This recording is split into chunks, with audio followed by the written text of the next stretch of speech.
kami berada di komplek pemakaman yang terletak di perumahan Gria Mangli Indah.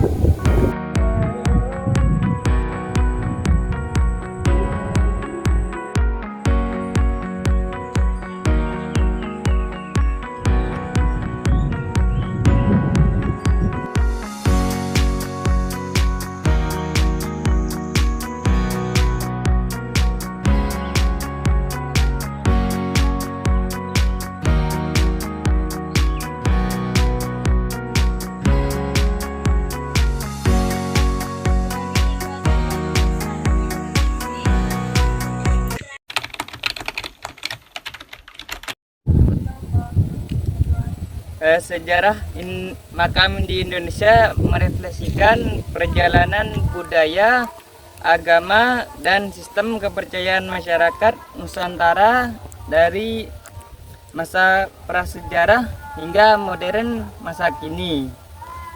Pada periode megalitik, praktik pemakaman dilakukan melalui sarkofagus, kubur batu, dolmen, dan menhir yang berfungsi sebagai simbol status serta keyakinan terhadap kehidupan pasca kematian. Memasuki era Hindu-Buddha pada abad ke-4 Masehi, jenazah tokoh penting umumnya dibakar dan abunya ditempatkan dalam stupa atau candi yang berfungsi sebagai makam sekaligus representasi kosmologi religius dan legitimasi politik. Perubahan signifikan terjadi sejak abad ke-13 Masehi. Seiring masuknya Islam, praktik pemakaman beralih pada penguburan sesuai syariat dengan batu nisan berkaligrafi Arab disertai bangunan cungkup bagi tokoh penting. Akulturasi terlihat dari pengaruh tradisi lokal seperti motif hias Nusantara atau lokasi makam di kawasan perbukitan. Pada masa kolonial Belanda, gaya makam bercorak Eropa berkembang ditandai dengan penggunaan prasasti pualam, granit, serta ornamen bergaya klasik yang menekankan identitas pribadi dan status sosial. Pada periode kontemporer, variasi tradisi pemakaman tetap terpelihara. Misalnya, masyarakat Toraja dengan makam tebing dan tahu-tahu, Minahasa dengan waruga, Bali dengan ngaben, serta Minangkabau dengan nisan bermotif flora. Sementara itu, makam modern umumnya bercorak marmer, dilengkapi foto dan ornamen personal.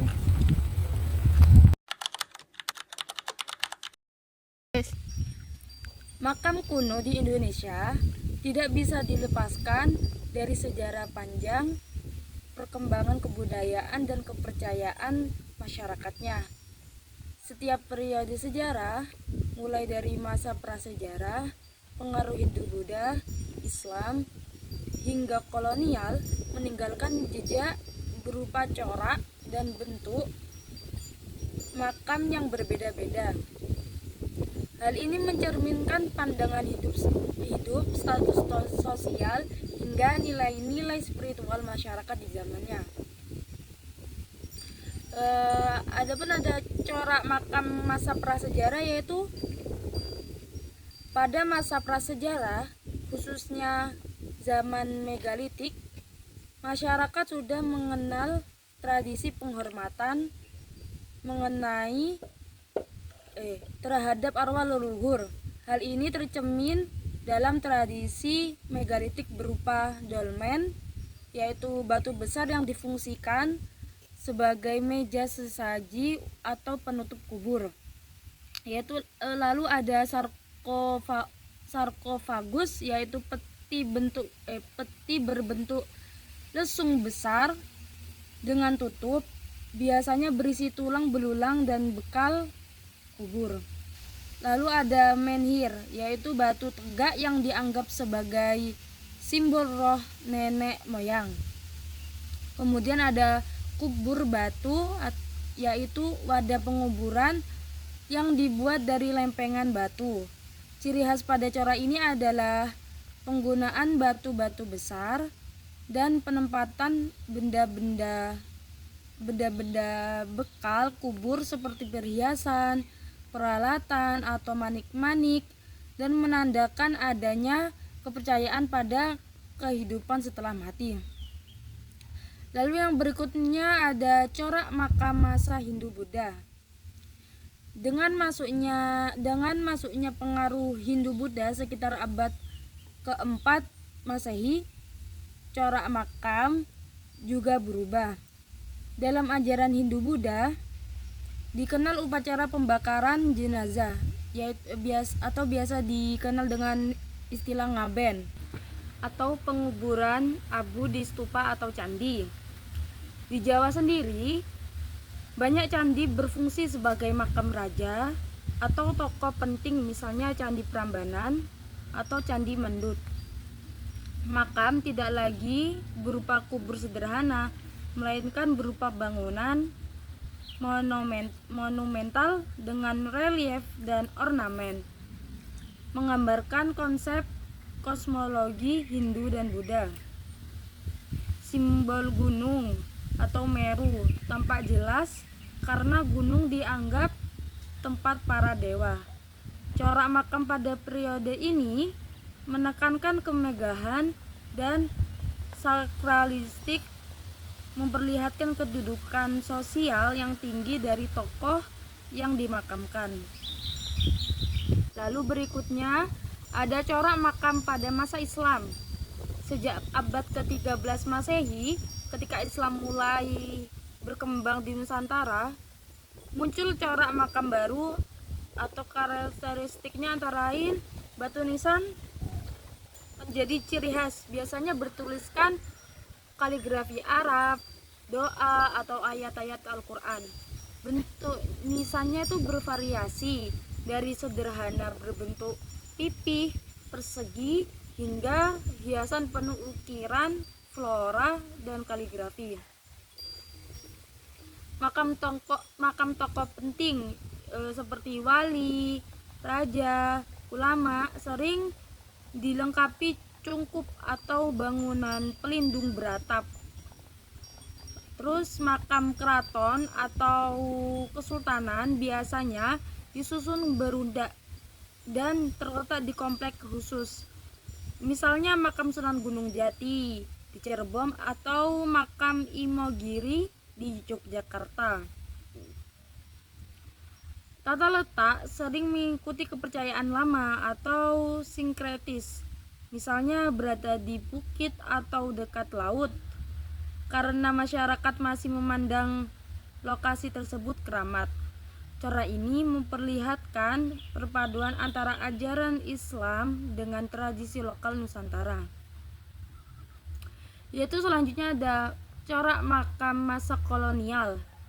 Masa kolonial memperkenalkan corak makam bergaya Eropa. Makam menggunakan batu mualam atau granit, dihiasi ornamen salib, patung malaikat, atau simbol Eropa lainnya. Bentuk makam sering berupa prasasti, tegak atau peti makam yang mewah. Makam orang Belanda, Tionghoa, atau elit pribumi di perkotaan umumnya memiliki corak khas kolonial yang berbeda dari makam tradisional Nusantara. Lalu yang keenam, keberagaman corak makam di daerah adalah selain corak umum di atas yang tadi disebutkan, tiap daerah di Indonesia juga memiliki ciri khasnya masing-masing. Seperti Toraja di Sulawesi Selatan, makam tebing atau gua dihiasi patung kayu, tahu-tahu sebagai representasi arwah. Minahasa, yaitu kubur batu disebut waruga, berbentuk kotak batu dengan atap segitiga. Terus ada Sumatera Barat, di Minangkabau, makam dihiasi ukiran motif flora khas Minang. Lalu ada Bali, meskipun Hindu tetapi ada tradisi khusus seperti ngaben atau pembakaran jenazah dan sawa lingsir, yaitu penguburan sementara sebelum pembakaran. Lalu selanjutnya makna dan fungsi sosial. Corak makam kuno di Indonesia tidak hanya berfungsi sebagai tempat penguburan, tetapi juga memiliki makna sosial dan spiritual.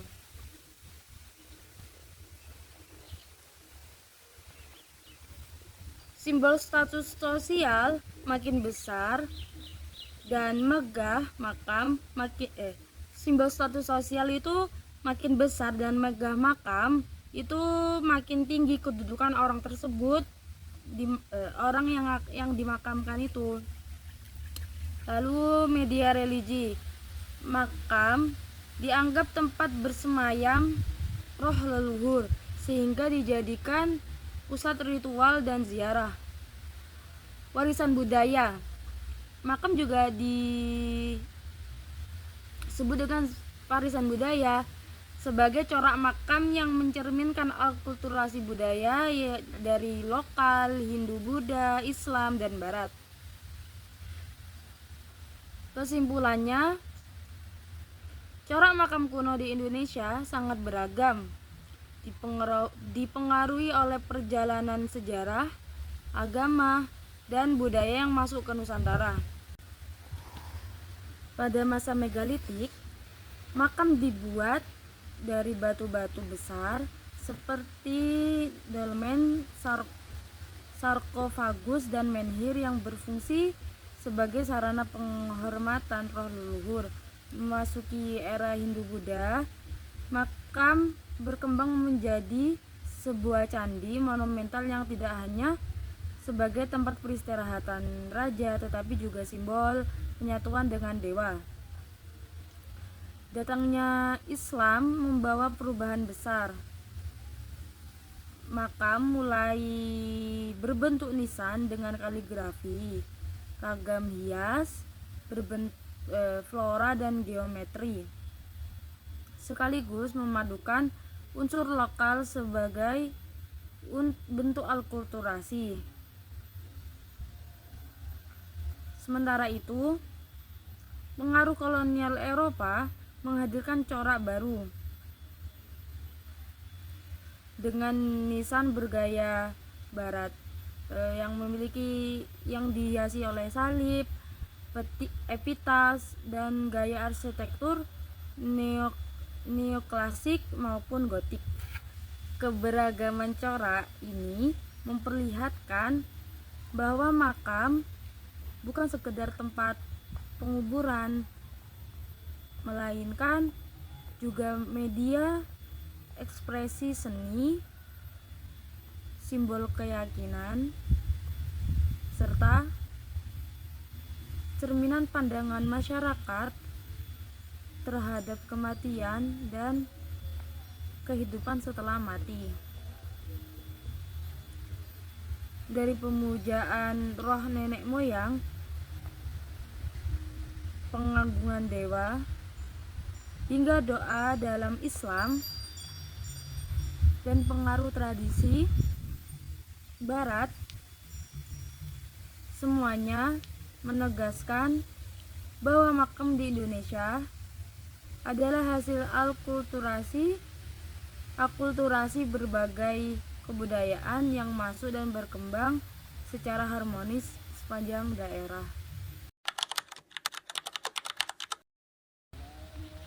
Pada kesempatan kali ini saya akan memaparkan tentang ragam hias makam kuno yang terletak di Indonesia. Tema ini penting untuk kita bahas karena makam bukan hanya tempat peristirahan terakhir bagi seseorang, tetapi juga menjadi media ekspresi seni, simbol kepercayaan, dan cermin dari perjalanan sejarah budaya bangsa kita. Melalui ragam hias makam kuno, kita dapat melihat bagaimana akulturasi budaya dan perkembangan agama berlangsung di Nusantara dari masa ke masa. Yang pertama yakni latar belakang sejarah makam di Indonesia. Sejarah perkembangan makam di Indonesia sendiri sangat panjang dan penuh warna. Setiap zaman memiliki corak makam yang masing-masing, tahu berbeda-beda. Mulai dari masa megalitik, Hindu-Buddha, Islam, hingga kolonial Eropa. Corak makam ini tidak hanya menunjukkan bentuk fisik semata, melainkan juga cara pandang masyarakat terhadap kematian, roh leluhur, dan kehidupan setelah mati. Kemudian masa megalitik, di mana pada masa prasejarah masyarakat Nusantara sudah mengenal tradisi penghormatan kepada arwah leluhur. Hal ini diwujudkan melalui bangunan megalitik atau batu besar. Ragam bentuknya seperti dolmen, yaitu meja batu tempat meletakkan sesaji. Kemudian sarkofagus berupa peti batu yang menyimpan jenazah. Kemudian menhir berupa tugu batu tegak sebagai simbol kekuatan roh nenek moyang. Dari corak ini terlihat bahwa masyarakat saat itu menganut kepercayaan animisme dan dinamisme, di mana roh dianggap punya pengaruh terhadap kehidupan sehari-hari. Yang ketiga yakni masa Hindu-Buddha. Ketika pengaruh Hindu-Buddha masuk, bentuk makam berkembang menjadi lebih monumental, yaitu seperti candi. Candi sendiri berfungsi sebagai makam sekaligus tempat pemujaan. Raja atau bangsawan biasanya dimakamkan dengan arca yang berbeda, yang menggambarkan dirinya sebagai dewa. Kemudian ragam hiasnya banyak, berupa relief dewa, flora, fauna, serta cerita epos Ramayana dan Mahabharata. Contoh peninggalan ini sendiri bisa kita lihat pada Candi Dieng, Prambanan, dan Penataran. Dari sini terlihat bahwa pandangan terhadap kematian adalah jalan menuju penyatuan dengan dunia ketuhanan. Kemudian masa Islam. Masuknya Islam pada abad ke-13 membawa corak baru yang khas. Bentuk makam berupa candi menjadi nisan dan jirat yang lebih sederhana, tetapi tetap syarat makna. Maksudnya tetapi memiliki makna tersendiri. Ragam hiasnya sangat beragam, seperti kaligrafi Arab, yakni berupa ayat Al-Quran, doa, basmalah, syahadat atau lafaz Allah dan Muhammad. Yang kedua, motif flora, dimana seperti salur-saluran, bunga teratai, dan dedaunan. Bunga teratai merupakan warisan Hindu-Buddha yang kemudian dimaknai sebagai simbol kesucian dalam Islam. Kemudian motif geometris berupa bintang, segi banyak dan pola simetris yang melambangkan keteraturan ciptaan Allah. Yang kemudian motif lokal dan figuratif. Kadang masih ditemukan bentuk naga atau burung atau hewan-hewan lain, jadi sebagai warisan tradisi sebelumnya. Contoh nyatanya bisa kita lihat dari makam Malik Ibrahim di Gresik, makam Raja Pasai di Aceh, dan makam Troloyo di Trawulan. Ragam hias pada makam Islam kuno ini menjadi bukti akulturasi antara Islam dengan tradisi lokal Nusantara. Yang kelima yakni masa kolonial Eropa. Seiring dengan masuknya bangsa Eropa pada abad ke-16, corak makam di Indonesia juga dipengaruhi oleh gaya-gaya barat, seperti makam bergaya kolonial, biasanya berbentuk salib dari batu marmer, kemudian dihiasi epitaf atau tulisan peringatan dalam bahasa Belanda atau Latin. Kemudian arsitekturnya banyak meniru gaya-gaya neoklasik dan gotik. Makam kolonial ini banyak ditemukan di kompleks pemakaman Belanda, Tionghoa, Kristen maupun pribumi yang telah masuk agama Kristen. Yang keenam yakni semua macam-macam seperti ragam hias makam tersebut memiliki makna tersendiri di dalamnya, yakni makam dan fungsi ragam hias di makam kuno seperti makna macam-macam ragam hias makam kuno memiliki makna dan fungsi tersendiri, yakni jika diperhatikan secara menyeluruh, ragam hias makam kuno di Indonesia memiliki makna yang sangat dalam. Yang pertama yakni sebagai pengingat spiritual, di mana pada makam Islam yang dipenuhi kaligrafi Al-Quran. Yang kedua yakni sebagai simbol akulturasi budaya, di mana unsur Hindu-Buddha, Islam, Cina dan Eropa saling berpadu. Kemudian yang ketiga sebagai penanda status sosial, karena semakin tinggi kedudukan seseorang, biasanya makamnya semakin megah dan penuh ragam hias, seperti para makam raja ataupun kiai-kiai pada zaman dahulu. Dengan demikian, makam kuno bukan hanya sekedar batu nisan biasa atau tempat peristirahatan terakhir, melainkan cermin nilai budaya, keyakinan dan seni masyarakat pada masanya kala itu. Kemudian sebagai jejak sejarah, di mana ragam hias tersebut memberikan informasi tentang hubungan dagang dan budaya, misalnya seperti pengaruh dari Gujarat, Persia, dan Cina dalam nisan di Nusantara.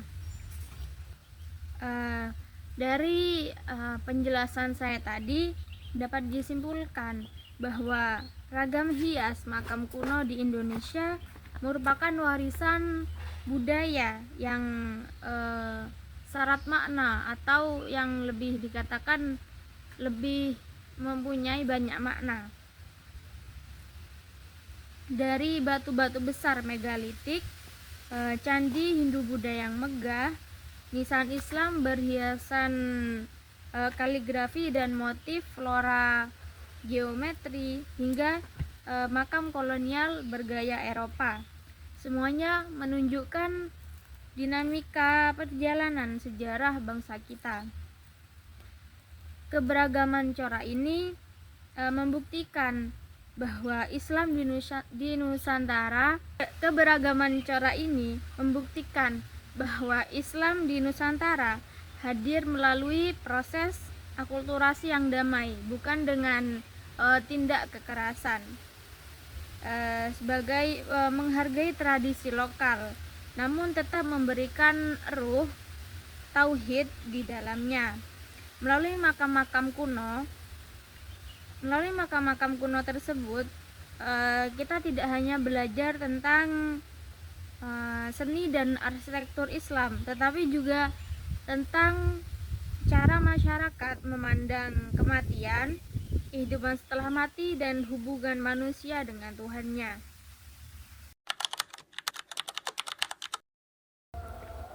Dan untuk selanjutnya yang ketiga yakni struktur makam kuno di Indonesia. Struktur makam kuno di Indonesia, terutama makam peninggalan Islam, seperti contohnya yang diteliti di komplek makam kuno Martubung yang berada di kota Medan, yang mana makam tersebut mengikuti bentuk dan elemen khas yang mencerminkan nilai sejarah, budaya, dan sosial masyarakat. Dan struktur makam kuno tersendiri memiliki beberapa elemen. Yang pertama yakni batu nisan atau meja atau nisan. Batu nisan tersebut ialah tanda utama sebuah makam yang berfungsi sebagai penanda kubur yang membedakan antara bagian kepala dan kaki, serta memberikan orientasi arah utara dan selatan. Batu nisan juga tersebut berisi informasi identitas yang dapat berupa tulisan Arab, ornamen kaligrafi, atau ukiran khas lokal. Secara etimologi, kata nisan diyakini berasal dari bahasa Persia dan ada pengaruh Sanskerta yang mengandung makna tanda atau saksi. Dan yang kedua yakni jirat atau gijing. Jirat merupakan bangunan persegi panjang di atas permukaan tanah bekas lubang kubur. Bentuk dan bahannya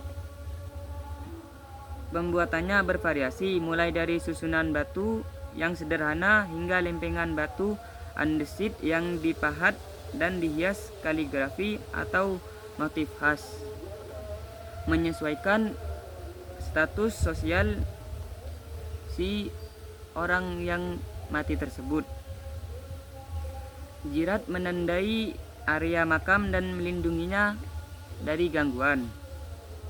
Dan yang ketiga yakni cungkup. Cungkup adalah bangunan beratap yang berfungsi untuk melindungi makam dari cuaca gangguan eksternal. Tingkat kemewahan cungkup sangat bergantung pada status sosial dan ekonomi orang yang dimakamkan. Ada cungkup yang sederhana hingga yang memiliki ornamen seni ukir tinggi dan rumit, tergantung status sosial orang yang dimakamkan tersebut. Dan yang keempat yakni ornamen dan seni ukir.